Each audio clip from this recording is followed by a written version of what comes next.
हरिः ॐ गणानान्त्वा गणपतिग्गुं हवामहे प्रियाणान्त्वा प्रियपतिग्गुं हवामहे निधीनान्त्वा निधिपतिग्गुं हवामहे वशो मम आहमजानि गर्भधाम त्वमजासि गर्भधाम गायत्री त्रिष्टुप् पङ्क्त्या सह बृहत्युष्णिहा ककुबुसूचिभिः सम्यन्तुत्वा द्विपदाजाश्चतुक्पदास्त्रिपदाजाश्च खट्पदाः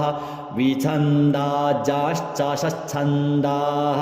सूचिभिः सम्यन्तुत्वा सहस्तोमाः सह छन्दस आवृतः सह प्रमारेखयः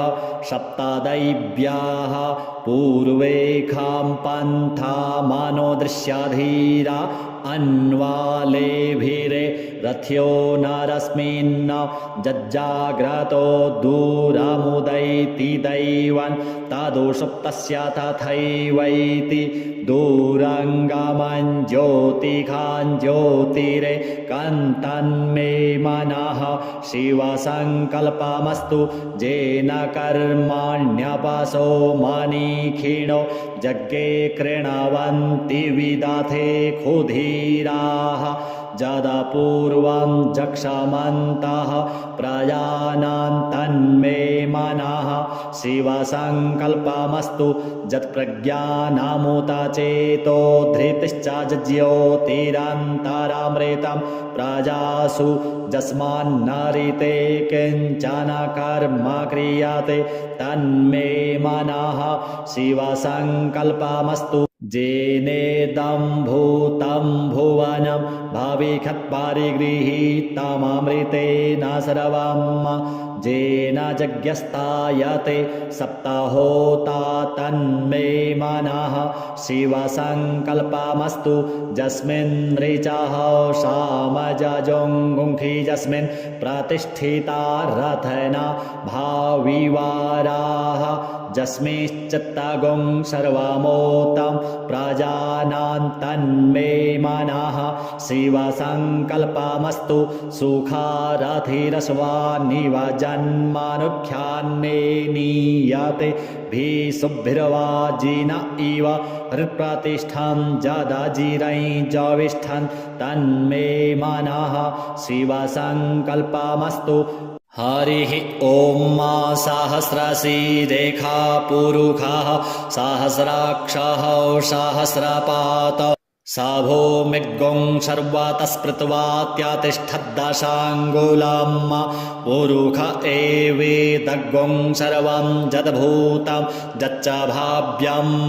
उतामृतत्वशेषानोज्जदन्ने नातिरोहति एतावानस्य महिमातोज्यायाश्च पुरुषः पादोश्च विश्वा भूतानि त्रिपादस्यामृतं दिवि त्रिपादूर्ध्व उदयत्पुरुषः पादोषेह भवत्पुनः ततो विख्वन् व्यक्रामत्सा सनानसने अभि ततो विराडजायत विराजो अधिपुरुषः सजातो अत्यरिच्यत पश्चाद्भूमिमथो पुरः तस्मादिज्ञात् सर्वाहुतः संभृतं प्रेखदाज्यं पशुस्ताश्चक्रे वायव्यानारण्य ग्राम्याश्च जे तस्मादिज्ञात् सर्वाहुतारिचः सामानि जग्गिरे छन्दागुंसि जग्गिरे तस्माद्यजुस्तस्माद्दजायत तस्माद्दश्वा अजायन्त जे केचोभया दतः गावो जग्गिरे तस्माज्जाता अजावयः तं जज्ञं बारेः प्रोक्षन् पुरुखै जातमग्रतः तेन देवा अयजन्त साध्या रेखायश्चाजे जत्पुरुखं व्यदधुः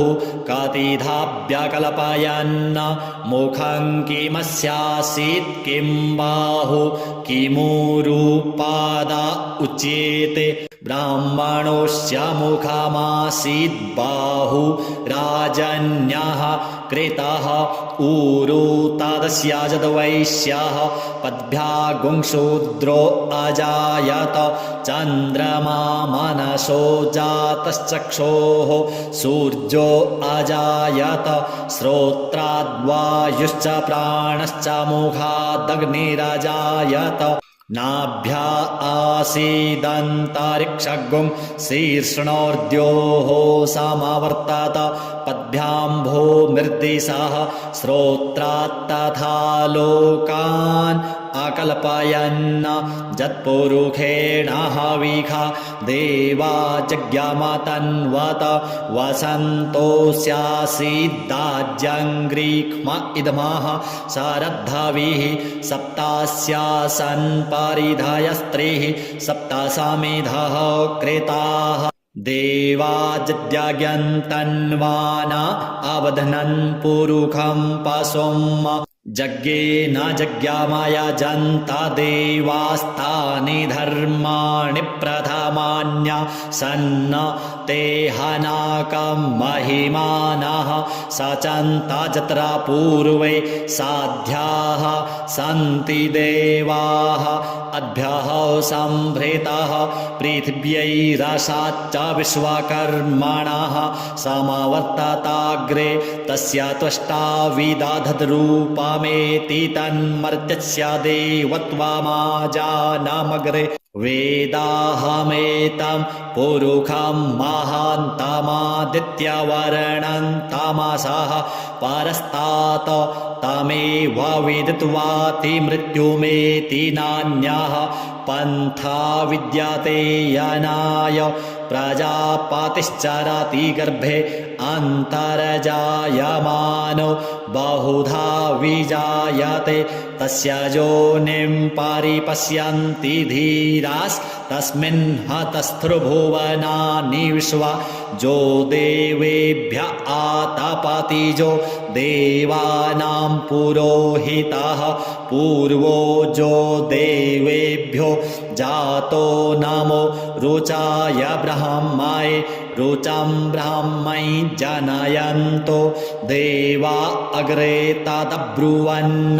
जस्त्वैवं ब्रह्मणो विद्या तस्य देवा असन्वसे श्रीश्च ते लक्ष्मीश्च पत्न्या वहोरात्रे पार्श्वे नक्षत्राणि रूपमश्विनौ व्यातम् इषणन्निखाणामं इखाण सर्वलोकं इखाण हरिः ॐ आसुः शिशानो बृखभो न भीमो घनाघनः क्षोभणश्च रेखणीनां सङ्क्रन्दनो निमिष एकवीरः शतगुंसेना अजयत्साकमिन्द्रः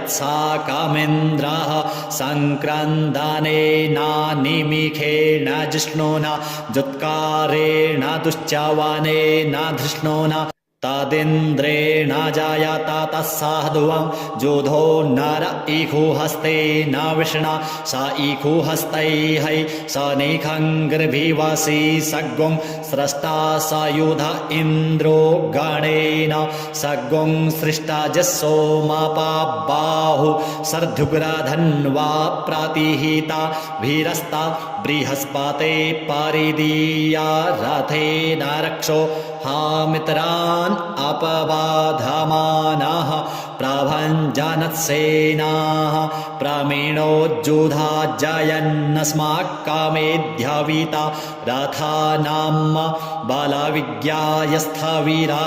प्रवीरः सहस्वान्वाजी सहमान उग्रः अभिवीरो अभिसत्वा सहोजा जैत्रमिन्द्ररथमातिष्ठ गोवित गोत्रभिदं गोविदं वज्रबाहुं जयन्तमज्मा प्रमृणन्तमोजसा इमगुंसजाता अनुवीराजध्वमिन्द्रगुं सखायो अनुसगुं रभध्वम् अभिगोत्राणि सहसा गाहमानोदयो वीरः शतमन्युरेन्द्रः दुश्चवनाः प्रेतानाखाडजुध्योऽस्माकगुं सेना अवतु प्रायुत्सु इन्द्र आसान्नेता बृहस्पतिर्दक्षिणा जज्ञाः पुर एतु सोमः देवसेनानाम् अभिभञ्जतीनां जयन्तीनां मरुतो जन्त्वग्राम इन्द्रस्य विष्णौ वरुणस्य राज्ञ आदित्यानां मरुता गुंश्रद्धा उग्रम् महामनसां भुवनच्यवानां घोघो देवानां जयतामुदस्थात उद्धरेखया माघवन्नायुधान्युत्सत्वानां मामकानां मनागुंसि उद्वृत्राहन्वाजीनां वाजीनां नुद्रथानां जयतां जन्तुघोखाः अस्माकमिन्द्रः समृते खुद्वाजे ख्वस्माकं जा इखावस्ता जयन्तु अस्माकं वीरा उत्तरे भवन्त्वस्मान् उदेवा अवताहवेखु आमीखां चित्तं प्रतिलो भयन्ति गृहाणाङ्गा न्यप्वे परेहि अभिप्रेहि निर्दया हृत्सुशोकै रन्धेना मित्रास्तमसा सचन्ताम् अवसृष्टा परापदसरभ्ये ब्रह्म सगुंसिते गच्छा मित्रान् प्रपद्यस्व मामीखां कञ्चनोच्छिखः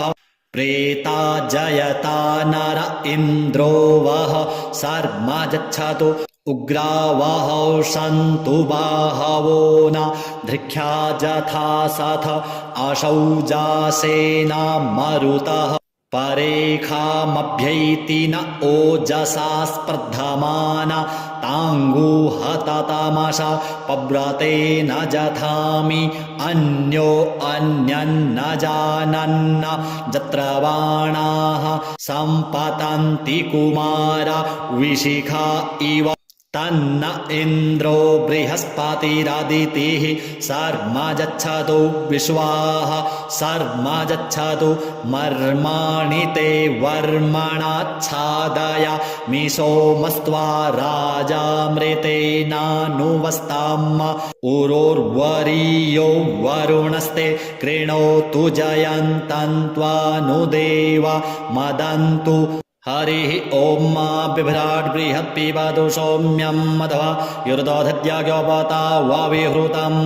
वातजूतो जो अभिरक्षातित्मना प्रजाः पुपोखपुरुधा विराजति उदुतियञ्जातवेदसं देवं वहन्ति केतवः दृशे विश्वाय सूर्यं जेनापावकचक्षसा भूरण्यन्तन् जनान् अनु त्वं वरुणा पश्यासि दैव्यावध्वर्जु आगतगुं रथेन सूर्यत्वचा मध्वा जज्ञगुं समञ्जाथे तं प्रत्नथायं वेनश्चित्रं देवानां तं प्रत्नथा पूर्वथा विश्वाथे मथा ज्येष्ठता तेम्बरहि खदगुं स्वरविदं प्रतीचीनं वृजनन्दो हसे धुनिमाश्वी जयन्तमनुया सुवर्धसे अयं वेनश्चोदयत्प्रश्निगर्भा ज्योतिर्जरायुरजसो विमाने इममपागुं सङ्गमे सूर्यस्य शिशो यस्योन्न विप्रामतिभिरिहन्ति चित्रं देवानामोदगादनीकाय चक्षुर्मित्रस्य वरुणस्याग्नेः आप्राद्या वा पृथिवी अन्तरिक्षगुं सूर्य आत्मा जगतस्तस्थूखश्च आन इडाभिर्विदधे सुषस्ति विश्वान्नरः सविता देव एतु अपि यथा जुवानो मत्सथानो विश्वं जगदभिपद्वे मनीखा ज्योतिद्याकच्चावृत्राहन्नुदगा अभिसूर्ज सर्वं तदिन्द्रते वसे तरणिर्विश्वदर्शतो ज्योतिष्कृदसि सूर्य विश्वमाभासिरोचनं तत्सूर्यस्य देवत्वं तन्महि मध्याकर्तोर्विततगुं संजभार जदेदयुक्ता हरितः सदस्थाद्रात्रिवासस्तनुते सीमस्मै तन्मित्रस्य वरुणस्याभिचक्षे सूर्यो रूपं कृणोते द्योरूपस्थे अनन्तमन्यदृषदस्य पाजः कृष्णमन्यधरितः सम्भरन्ति बडमहान् असि सूर्यबडादित्यमहान् असि महस्ते सतो महिमापनस्यते धादेवमहान् असि बट्सूर्यस्रवसा महान् असि सत्रादेवमहान् असि मह्नादेवानामसृजः पुरोहितो विभुज्योतिरा दाभ्यम् श्रायन्त इव सूर्यं विश्वेन्द्रेन्द्रस्य भक्षत वसूनि जाते जनमान ओजसा प्रतिभागन्नदीधिम अद्य देवा उदिता सूर्यस्य निरगुंहसः पिप्रीता निरावद्यात तन्नो मित्रो वरुणो मामहन्तामदितिः सिन्धुः पृथिवी उत द्यौः आकृष्णेन रजसा वर्तमानो निवेशयन्नमृतं मर्त्यं च हिरण्येन सविता रथेन देवो जातिभुवनानि पश्यन् हरिः ॐ ॐ भुः ॐ भुवः ॐ स्वः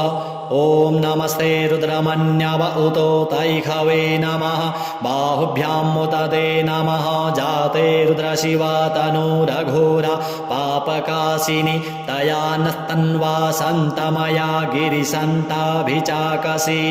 जामिखोङ्गिरिसन्तहस्ते बिभर्गस्तवे शिवान् गिरित्रतां कुरु माहि गुं सिः पुरुखैं जगत शिवेन वचसा त्वा गिरिशाच्छा वदामसि यथा नः सर्वमिज्जगदयक्ष्मगुं सोमना असत अध्यावोचदधिवक्ता प्रथमो दैव्योऽभिखग अहिश्च सर्वाञ्जं भयन्त सर्वाश्च जातु धान्यो धराचिः पराशुव अशौजस्ताम्रो अरुण उत बभ्रुः सुमङ्गलः जे चैनगुं रुद्र अभितो दिक्षुश्रेताः सहस्रशो वैखा गुंहेड इमहे अशौजो वसरपतिनीलग्रीवो विलोहितः उतैनङ्गोप अदृशन्नदृशन्नुदाहार्यः सदृष्टो मृडयातिनः नमोऽस्तु नीलग्रीवाय सहस्राक्षाय मीढुके अथो जे अस्य सत्वानो हन्तेभ्यो करन्नमः प्रमुञ्च धन्वनस्तमुभयो रात्न्योर्ज्याम् जाश्च ते हस्त इखवः पराता भगवो वप विज्यन्धनुः कपर्दिनो विशल्यो बाणवान् उत अनेशन्नस्य जा इखव आभुरस्य निखङ्गधिः जाते हेतिर्मीढुष्टमहस्ते बभूवते धनुः तयास्मान् विश्वतस्तोमयक्ष्मया परिभुज परिते धन्वनो हेतिरस्मान् वृणक्तो विश्वतः अथो ज इखुधिस्तवारे अस्मन्निधेहितम् अवतत्यधनुष्टगुं सहस्राक्षसते खुधे निशीर्जशल्यानां मुखा शिवो नः सोमना भव नमस्त आयुधाय नातताय धृष्णवे उभाभ्यामुते नमो बाहुभ्यां तव धन्वने मानो महान्तमुत मानो अर्भगं मान उक्षन्तमुत मान उक्षितम् मानो वधेः पितरं मोतमातरं मानः प्रियास्तन्वोर्द्ररीरिखः मानस्तोके तनये मान आयुखि मानो गोखुमानो अश्वेखुरीरिखः मानो वीरान्मुद्रभामिनो वधीरेह विख्वन्तः सदमित्वा हवामहे नमो हिरण्यवाहवे सेनान्ये दिशां च पतये नमो नमो वृक्षेभ्यो हरिकेशेभ्यः पशूनां पतये नमो नमः शस्पिञ्जराय द्विखीमते पथीनां पतये नमो नमो हरिकेशायोपवीतिने पुष्टानां पतये नमो नमो बब्लुषाय व्याधिने नानां पतये नमो नमो भवस्य हेत्यै जगतां पतये नमो नमो रुद्राय तथा इने क्षेत्राणां पतये नमो नमः सूताय हन्त्यै वनानां पतये नमो नमो रोहिताय स्थपतये वृक्षाणां पतये नमो नमो भुवन्तये वारिवस्त्रिता यौखधीनां पतये नमो नमो मन्त्रिणे वाणिजाय कक्षाणां पतये नमो नम उच्चैर्घोखाय क्रन्दयते पत्तीनां पतये नमो नमः कृष्णाय तया धावते सत्त्वानां पतये नमो नमः सहमानाय निव्याधिन आव्याधिनीनां पतये नमो नमो निखङ्गिणे ककुभायस्तेनानां पतये नमो नमो निचेरवे परिचरायारण्यानां पतये नमो नमो वञ्चते परिवञ्चते स्थायूनां पतये नमो नमो निखङ्गिण इखुधिमते तस्कराणां पतये नमो नमः स्त्रिकायुभ्यो जिघागुंसद्भ्यो मुष्णातां पतये नमो नमो श्रीमद्भ्यो नक्तञ्चरद्भ्यो विकृन्तानां पतये नमः नम उष्णीखिणे गिरिचराय कुलुञ्चानां पतये नमो नम इखुमद्भ्यो धन्वाइभ्यश्च वो नमो नम आतन्वानेभ्यः प्रतिदधानेभ्यश्च वो नमो नम आयच्छद्भ्यो षद्भ्यश्च वो नमो नमो विसृजद्भ्यो विदध्यद्भ्यश्च वो नमो नमः स्वपतिभ्यो जाग्रद्भ्यश्च वो नमो नमः शयानेभ्य आसीनेभ्यश्च वो नमो नमस्तिष्ठद्भ्यो धावद्भ्यश्च वो नमो नमः सभाभ्यः सभापतिभ्यश्च वो नमो नमो स्वेभ्यो स्वपतिभ्यश्च वो नमो नम आव्याधिनीभ्यो विविधन्तिभ्यश्च वो नमो नम उगणाभ्यस्त्रिगुं हतिभ्यश्च वो नमो नमो गणेभ्यो गणपतिभ्यश्च वो नमो नमो व्रातेभ्यो व्रातपतिभ्यश्च वो नमो नमो ग्रीसेभ्यो ग्रीसपतिभ्यश्च वो नमो नमो विरूपेभ्यो विश्वरूपेभ्यश्च वो नमो नमः सेनाभ्यः सेनानिभ्यश्च वो नमो नमो रथेभ्यो अरथेभ्यश्च वो नमो नमः क्षत्रिभ्यः सङ्ग्रहेतृभ्यश्च वो नमो नमो महद्भ्यो अर्भकेभ्यश्च वो नमः नमस्तक्षभ्यो रथकारेभ्यश्च वो नमो नमः कुलालेभ्यः कर्मारेभ्यश्च वो नमो नमो निखादेभ्यः पुञ्जिष्ठेभ्यश्च वो नमो नमः स्वनिभ्यो मृगयुभ्यश्च वो नमो नमः स्वभ्यः स्वपतिभ्यश्च वो नमो नमो भवाय च रुद्राय च नमः सर्वाय च पशुपतये च नमो नीलग्रीवाय च शितिकण्ठाय च नमः कपर्दिने च विप्तकेशाय च नमः सहस्राक्षाय च शतधन्वने च नमो गिरिशयाय च श्रीविष्टाय च नमो मीढुष्टमाय चेखुमते च नमो ह्रस्वाय च वामनाय च नमो बृहते च वरखीयसे च नमो वृद्धाय च सवृधे च नमो ज्ञाय च प्रथमाय च नम आसवे चाजिराय च नमः शीघ्राय च शीभ्याय च नम ऊर्म्याय च वश्वन्याय च नमो नादेयाय च द्वीप्याय च नमो ज्येष्ठाय च कनिष्ठाय च नमः पूर्वजाय च परजाय च नमो मध्यमाय च पगल्भाय च नमो जघन्याय च बुध्न्याय च नमः शोभ्याय च प्रतिसर्जाय च नमो जाम्याय च क्षेम्याय च नमः श्लोक्याय च वशान्याय च नम उर्वरजाय च खल्याय च नमो वन्याय च कक्षाय च नमः स्रवाय च प्रतिस्रवाय च नम आशुखेणाय च सुरथाय च नमः शूराय च वभेदिने च नमो बिल्मिने च कवचिने च नमो वर्मिणे च वरूथिने च नमः श्रुताय च श्रुतसेनाय च नमो दुन्दुभ्याय च हनन्याय च नमो धृष्णवे च प्रमृषाय च नमो निखङ्गिणे चेखुधिमते च नमस्तीक्ष्णे खवे चायुधिने च नमः स्वायुधाय च सुधन्वने च नमः श्रुत्याय च पथ्याय च नमः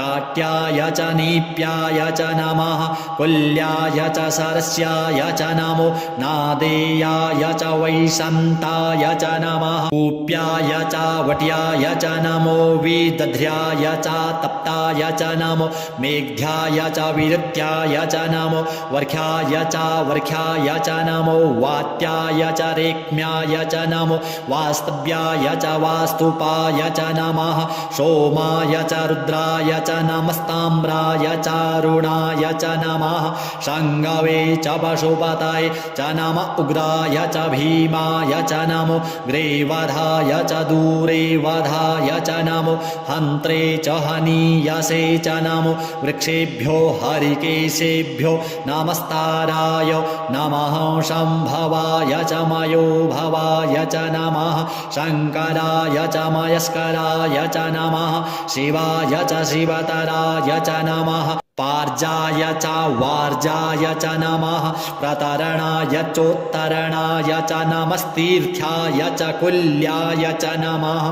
षष्ठ्याय च फेन्याय च नमः शिकत्याय च प्रवाह्याय च नमः किग्गोंशिलाय च क्षयणाय च नमः कापर्दिने च पुलस्तये च नम ईरिण्याय च प्रपथ्याय च नमो व्रज्याय च गोष्ठ्याय च नमस्तल्प्याय च गेह्यजाय च नमो हृदज्याय च निवेख्याय च नमः काट्याय च गुह्वरेष्ठाय च नमः शुष्क्याय च हरित्याय च नमः पागुंशव्याय च रजस्याय च नमो लोप्याय चोल्लप्याय च नम ऊर्व्याय च सूर्व्याय च नमः पर्णाय च पर्णसदाय च नम उद्गुरुमाणाय चाभिघ्नते च नम आखिदते च प्रखिदते च नम इहुकृद्भ्यो धनुष्कृद्भ्यश्च वो नमो नमो वः कीरिकेभ्यो देवानागुं हृदयेभ्यो नमो विचिन्वत्केभ्यो नमो विक्षिणत्केभ्यो नम आनिर्हतेभ्यः द्रापे अन्धसस्पते दरिद्रनीललोहित आसां प्रजानां मेघां पशूनां माभिर्मा रोङ्मोचनः किं च नाममत इमा रुद्राय तवसे कपर्दिने क्षयद्वीराय प्रभरा महेमतिः यथा समसद्विपदे चतुर्पदे विश्वन्पुष्टङ्ग्रामे अस्मिन्ननातुरं जाते रुद्रशिवा तनुः शिवा विश्वाः भेखजि शिवारुतस्य भेखजि तया नो मृडजीवसे परिणो रुद्रस्य हेतृवृणक्तो पारित्वेखस्य दुर्मतिर्रघायोः अवस्थिरा मघवद्भ्यस्तनुक्ष्वमीध्वस्तोकायतनयाय मृड मीढुष्टमशिवतमशिवो नः सुमना भव परमे वृक्ष आयुधन्निधाय कृतिं वशान आचर पिनाक बिभ्रदागहि विकीर्द्रविलोहिता नमस्ते अस्तु भगवः जास्ते सहस्रगुंहेतयो न्यमस्मन्निवपन्तु ताः सहस्राणि सहस्रशो बाहुः बाहुस्तव हेतयः तासामीशानो भगवः पराचीना मुखाकृधि असङ्ख्याता सहस्राणि जे रुद्रा अधिभूम्याम् ते खागुंसहस्रयोजने वधन्वानि तन्मसि अस्मिन् महत्रणवेन्तरिक्षे भवा अधि ते खागुंसहस्रयोजने वधन्वानि तन्मसि नीलग्रीवाः सितिकण्ठादिवगुं रुद्रा उपस्थिताः ते खागुंसहस्रयोजने वधन्वानि तन्मसि नीलग्रीवाः सितिकण्ठाः सर्वा अधः क्षमाचराः ते खागुंसहस्रयोजने वधन्वानि तन्मसि जे वृक्षे खुशस्पिञ्जरा नीलग्रीवा विलोहिताः ते खागुंसहस्रयोजने वधन्वानि तन्मसि जे भूतानामधिपतयो विशिखासः कपर्दिनः ते खागुंसहस्रयोजने वधन्वानि तन्मसि जे पथां पथिरक्षय ऐलवृदा आयुर्जुधः ते खागुंसहस्रयोजने वधन्वानि तन्मसि जे तीर्थानि प्रचरन्ति श्रीकाहस्तानि खङ्गिणः ते खागुंसहस्रयोजने वधन्वानि तन्मसि जेन्नेखु विविधन्ति पात्रे खुपिबतो जनान्न ते खागुंसहस्रयोजने वधन्वानि तन्मसि ज एतावन्तश्च भूयागुंसश्च दिशो रुद्रावितस्थिरे ते खागुंसहस्रयोजने वधन्वानि तन्मसि नमोऽस्तु रुद्रेभ्यो जे दिविजेखां वरेखमिखवः तेभ्यो दश प्राचीर्दश दक्षिणा दश प्रातीचीर्दशोद्विचीर्दशोर्ध्वाः तेभ्यो नमो अस्तु ते नो वन्तु ते नो मृडयन्तु ते जन्दिख्मो जश्च नो द्वेष्टितमेखाञ्जम्भे दद्मः नमोऽस्तु रुद्रेभ्यो जेऽन्तरिक्षे जेखां वात इखवः तेभ्यो दश प्राचीर्दश दक्षिणा दश प्रातीचीर्दशोद्विचीर्दशोर्ध्वाः तेभ्यो नमो अस्तु ते नो वन्तु ते नो मृडयन्तु ते जन्दिख्मो जश्च नो द्वेष्टितमेखाञ्जम्भे दद्मः नमोऽस्तु रुद्रेभ्यो जे पृथिव्यां जेखामन्नमिखवः तेभ्यो दश प्राचीर्दश दक्षिणा दश प्रातीचीर्दशोद्विचीर्दशोर्ध्वाः तेभ्यो नमो अस्तु ते नो वन्तु ते नो मृडयन्तु ते जन्दिख्मो जश्च नो द्वेष्टितमेखाञ्जम्भे दद्मः ॐ स्वः ॐ भुवः ॐ भुः हरिः ॐ मावय गुं सोमव्रते तव मनस्तनूखो बिभ्रतः प्रजावन्तः सचेमहि एखते रुद्रभागः सहस्रसाम्बिकया तञ्जुषस्व स्वाहैखते रुद्रभाग आखुस्ते पशुः अवरुद्रमदिमज्जवदेवं त्र्यम्बकम् यथा नो वत्स्यसस्करद्यधानः श्रेयसस्करद्यधानो व्यवसाययात भेखजमसि भेखजङ्गवेश्वाय पुरुखाय भेखजम् सुखं मेखाय मेख्ये त्र्यम्बकं जजामहे सुगन्धिं पुष्टिवर्धनम् उर्वारुकमिव बन्धनान् मृत्योर्मुक्षीयमामृतात् त्र्यम्बकं जजामहे सुगन्धिं पतिवेदनम् उर्वारुकमिव बन्धनादितो मुक्षीयमामुतः एतत्ते रुद्रा वसन्तेन परो मूजवतोतिः अवतत धन्वा पिनाकावशः कृत्तिवासा अहिगुंसन्नः शिवोतिः त्र्यायुखं जमदग्नेः कश्यपस्य त्र्यायुखं जद्देवे खुत्र्यायुखं तन्नो अस्तु त्र्यायुखं शिवो नामासि स्वधितिस्ते पिता नमस्ते अस्तु माहि गुंसीः निवर्तयाम्याजुखेन्नाद्याय प्रजननाय रायस्पोखाय सुप्रजास्त्वाय सुवीर्याय हरिः ॐ उग्रश्च भीमश्च धान्तश्च धूनिश्च सा शौवाश्चाभिगुवा च विक्षिपः स्वाहा अग्निगुं हृदयेनासनिगुं हृदयाग्रेणापासोपातिं कृष्णहृदयेनाभावं जग्ना सर्वं मतस्नाभ्यामीशानं मन्युना महादेवमन्तः पर्षव्येनोग्रं देवं वनिष्ठुना वसिष्ठः नोः सिंगिनीकोश्याभ्याम्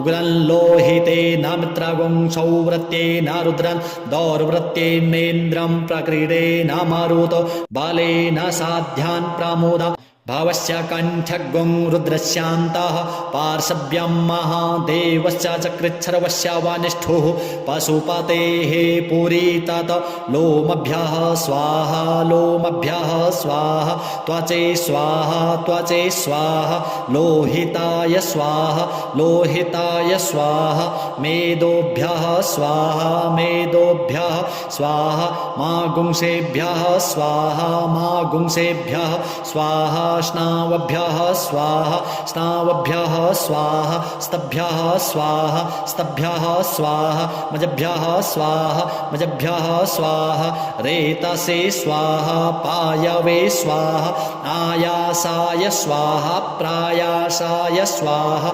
संजासाय स्वाहा वियासाय स्वाहोद्यासाय स्वाहा शुचे स्वाहा शोचते स्वाहा शोचमानाय स्वाहा शोकाय स्वाहा तपसे स्वाहा तप्यते स्वाहा तप्यमानाय स्वाहा तप्ताय स्वाहा घर्माय स्वाहा निःसृत्यै स्वाहा प्रायश्चित्यै स्वाहा भेखजाय स्वाहा जमाय स्वाहान्तकाय स्वाहा मृत्यावे स्वाहा ब्रह्मणे स्वाहा ब्रह्महत्यायै स्वाहा विश्वेभ्यो देवेभ्यः स्वाहा द्यावा पृथिवीभ्यागुं स्वाहा हरिः ॐ वाजश्च मे प्रसवश्च मे प्रयतिश्च मे प्रसितिश्च मे धीतिश्च मे क्रतुश्च मे स्वरश्च मे श्लोकश्च मे श्रवश्च मे श्रुतिश्च मे ज्योतिश्च मे स्वच्च मे यज्ञेन कल्पन्तं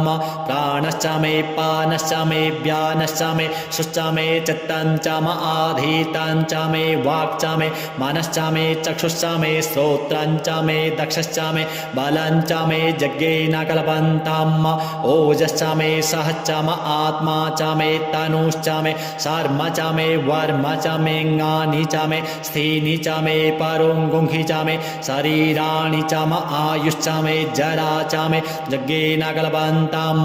ज्येष्ठं च म आधिपत्यं च मे मन्युश्च मे भामश्च मे मश्च मे भश्च मे जेमा च मे महिमा च मे वरिमा च मे प्रथिमा च मे वरिखिमा च मे द्राघिमा च मे वृद्धं च मे वृद्धिश्च मे यज्ञेन कल्पन्तं सत्यं च मे श्रद्धा च मे जगच्च मे धनं च मे विश्वं च मे महश्च मे क्रीडा च मे मोदश्च मे जातं च मे जनिख्यमाणं च मे सूक्तं च मे सुकृत्यं च मे यज्ञेन कल्पन्तं ऋतं च मे मृतं च मे यक्ष्मं च मे नामयच्च मे जीवातुश्च मे दीर्घायुत्वं च मे नमित्रं च मे भयं च मे सुखं च मे शयनं च मे सुखाश्च मे सुदिनं च मे यज्ञेन कल्पन्तं जन्ता च मे धर्ता च मे क्षेमश्च मे धृतिश्च मे विश्वं च मे महश्च मे संविच्च मे ज्ञात्रं च मे शूश्च मे प्रशूश्च मे सीदं च मे लयश्च मे यज्ञेन कल्पन्तं शञ्च मे मयश्च मे प्रियञ्च मे नुकामश्च मे कामश्च मे सौमनसश्च मे भगश्च मे द्रविणञ्च मे भद्रञ्च मे श्रेयश्च मे वसीयश्च मे जशश्च मे यज्ञेन कल्पन्तं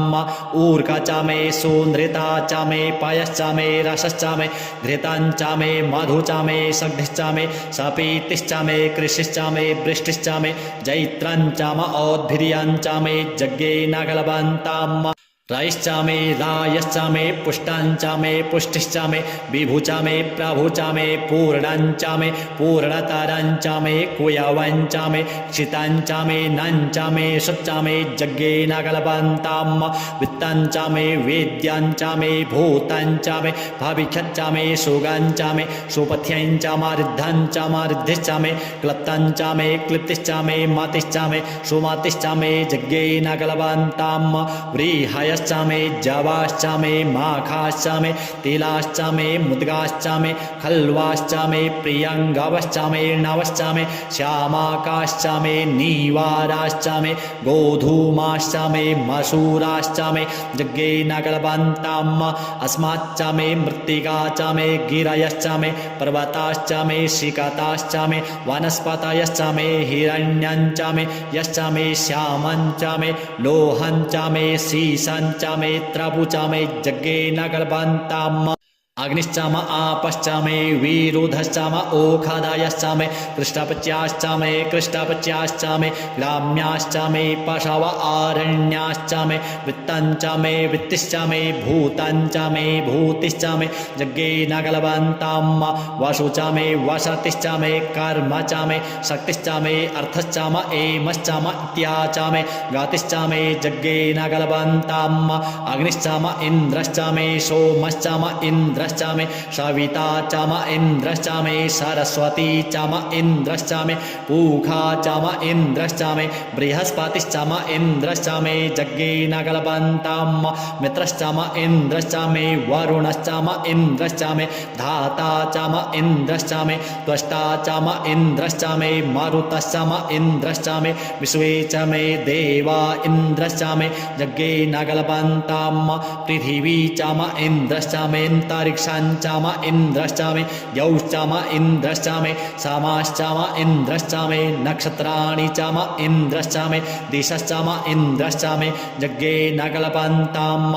अग्गुंशुश्च मे रश्मिश्च मे दाभ्यश्च मे धिपतिश्च म उपागुंशुश्च मे अन्तर्जामश्च म ऐन्द्रवायवश्च मे मैत्रा वरुणश्च म आश्विनश्च मे प्रतिप्रस्थानश्च मे शुक्रश्च मे मन्थी च मे यज्ञेन कल्पन्ताम् आग्रयणश्च मे वैश्वदेवश्च मे ध्रुवश्च मे वैश्वानरश्च म ऐन्द्राग्नश्च मे महावैश्वदेवश्च मे मरुत्वतीयाश्च मे निष्केवल्यश्च मे सावित्रश्च मे सारस्वतश्च मे पात्नीवतश्च मे हारियोजनश्च मे यज्ञेन कल्पन्ताम् सृचश्च मे चमसाश्च मे वायव्यानि च मे द्रोणकलशश्च मे ग्रावाणश्च मे धिखवणे च मे पूतभृच्च म आधवनीयश्च मे वेदिश्च मे बर्हिश्च मे बभृथश्च मे स्वगाकारश्च मे यज्ञेन कल्पन्ताम् अग्निश्च मे घर्मश्च मे अर्कश्च मे सूर्यश्च मे प्राणश्च मे स्वमेधश्च मे पृथिवी च मे दितिश्च मे दितिश्च मे द्यौश्च मेऽङ्गुलयः शर्करायो दिशश्च मे यज्ञेन कल्पन्ताम् व्रतञ्च मरितवश्च मे तपश्च मे संवत्सरश्च मे होरात्रे ऊर्वष्ठीवे बृहद्रथान्तरे च मे यज्ञेन कल्पन्ताम्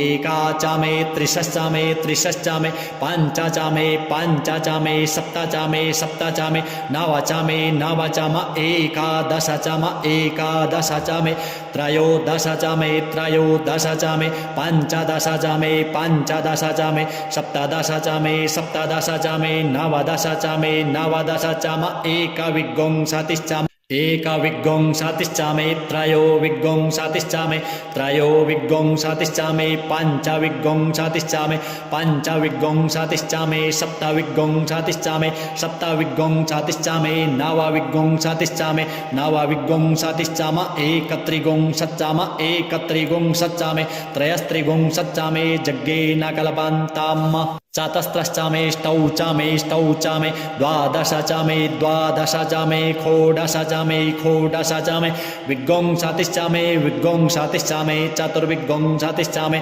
चतुर्विंशतिश्च मे अष्टाविंशतिश्च मे अष्टाविंशतिश्च मे द्वात्रिंशच्च मे द्वात्रिंशच्च मे षट्त्रिंशच्च मे षट्त्रिंशच्च मे चत्वारिंशच्च मे चत्वारिंशच्च मे चतुश्चत्वारिंशच्च मे चतुश्चत्वारिंशच्च चत्वारिगुं सच्चामे अष्टाचत्वारिगुं सच्चामे यज्ञे न कल्पन्ताम् त्रविश्चामे त्रवीचामे द्वितीयवाच्चामे द्वितीयो हि चामे पञ्चाविश्चामे पञ्चावीचामे त्रिवशच्चामे त्रिवशाच्चामे तृजावाच्चामे तृजो हि चामे यज्ञे न कल्पन्ताम् पष्ठवाच्चामे पष्ठो हि चाम उक्षाचामे वशाच्चाम रिखाभश्चामे द्वे हच्चामे नड्वाश्चामे धेनुश्चामे यज्ञे न कल्पन्ताम् वाजाय स्वाहा प्रसवाय स्वाहा बीजाय स्वाहा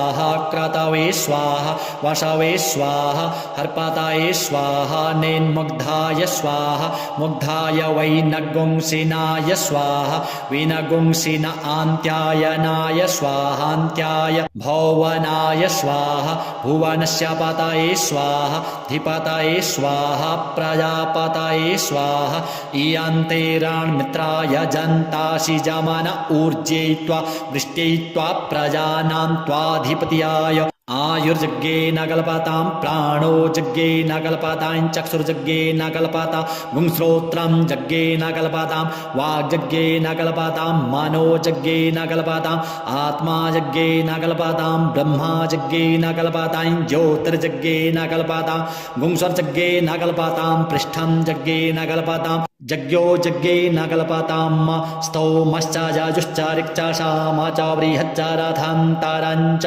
स्वर्देवा अगन्मामृत अभूम प्रजापतेः प्रजा अभूमवेत् स्वाहा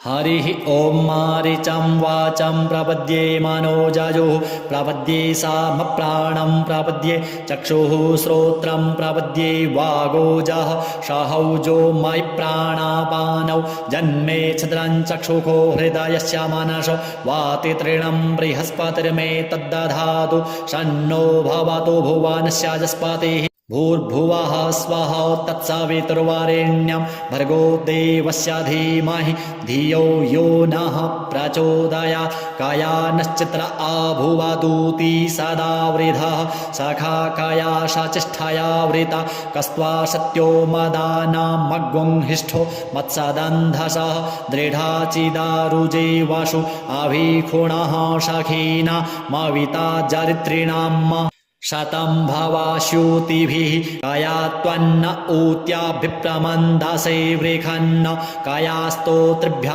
आभर इन्द्रो विश्वस्य राजति शन्नो अस्तु द्विपदे शञ्चतुर्पदे शन्नो मित्रः शं वरुणः शन्नो भवत्वर्जमा शन्न इन्द्रो बृहस्पतिः शन्नो विष्णुरुक्रमः शन्नो वातः पवता गुं शन्नस्तपतु सूर्यः शन्न कनिक्रदेवः पर्जन्यो अभिवरेखतु अहानि सम्भवन्तु नः षड्गुं रात्रिः प्रतिधीयताम् सन्न इन्द्राग्नि भवतामवोभिः सन्न इन्द्रा वरुणा रातहव्य सन्न इन्द्रा पूषणा वाजशातौ समिन्द्रा सोमा शोभिताय संजोः सन्नो देवीरभिष्टय आपो भवन्तु पीता संजोरभिस्रवन्तु नः श्योना पृथिवीनो भवानृक्षरा निवेशनि दक्षानः शर्मसप्रथाः आपो हिष्ठामयो भुवस्तान ऊर्जे दधातन महेरणाय चक्षसे जो वः शिवतमो रसस्तस्य भाजयते हनः उशतीरिव मातरः तस्मा अरङ्गमामवो चक्षसयाय जन्वथ आपो जनयथा च नः द्योः शान्तिरन्तरिक्षगुं शान्तिः पृथिवी शान्तिरापः शान्तिरोषधयः शान्तिः वनस्पतयः शान्तिर्विश्वे देवाः शान्तिर्ब्रह्म शान्तिः सर्वगुं शान्तिः शान्तिरेव शान्तिः सामा शान्तिरेधि धृते दृग्गुं हमा मित्रस्य मा चक्षुः सर्वाणि भूतानि समीक्षन्ताम् मित्रस्याहं चक्षुः सर्वाणि भूतानि समीक्षे मित्रस्य चक्षुः समीक्षामहे धृते दृग्गुंहमाज्योक्ते सन्दृशिजीव्या संयोक्ते सन्दृशिजीव्यासम्